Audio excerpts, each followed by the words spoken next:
There you go, man. Got a backup camera. Works great.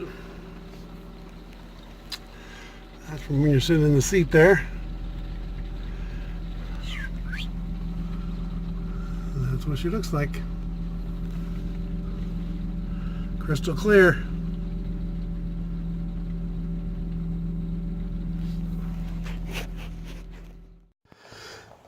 Now, when you go to hook up the wiring for the camera, on mine it just happens to be red is power and red black is ground.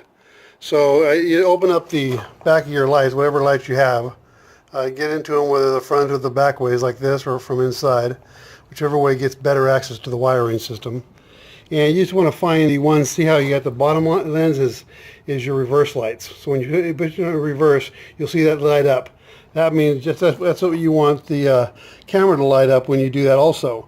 So go right to that wire, which is, as you can see right through here, the bottom one is that yellow and that white. The yellow is power and the white is ground.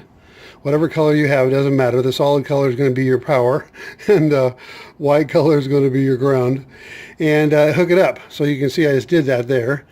I put a clamp on that one and I put a clamp on the other one. So I got the white wire's got a clamp on it, and so they come with the clamps, the kits do. If they don't, let me see if I can find it for you here. If they don't, they look like that, where you just stick one wire through all the way through and the other one halfway through, and it clamps. When you push that lever over, it clamps it in. Okay, so anyway, you can Google that and figure it out, but anyway, it's easy. So anyway, you put a clamp on that and a clamp on that, you're done. That's the whole thing. There's no more wiring. The other part plugs, a wireless system. The other part plugs into the cigarette lighter up in front, and the back part hooks up here to the reverse light, so when the thing goes into reverse, your camera comes on. It's as simple as that. Anyway, if you have any questions, put them down below. I'll be glad to answer for you, okay?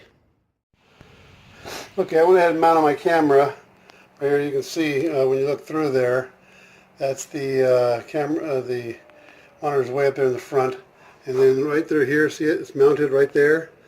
That's where I mounted the thing right there, so it blends nice. So it's straight in line with the camera up front. That's perfect. And then this thing here is your camera sitting right there, and it works great. So this whole system's working awesome, and so yeah, real nice and real easy. Put a couple holes here and there, you know, and you're done. And run the wire over to the light, and you're all set up. I'll show you how to do the light in a second.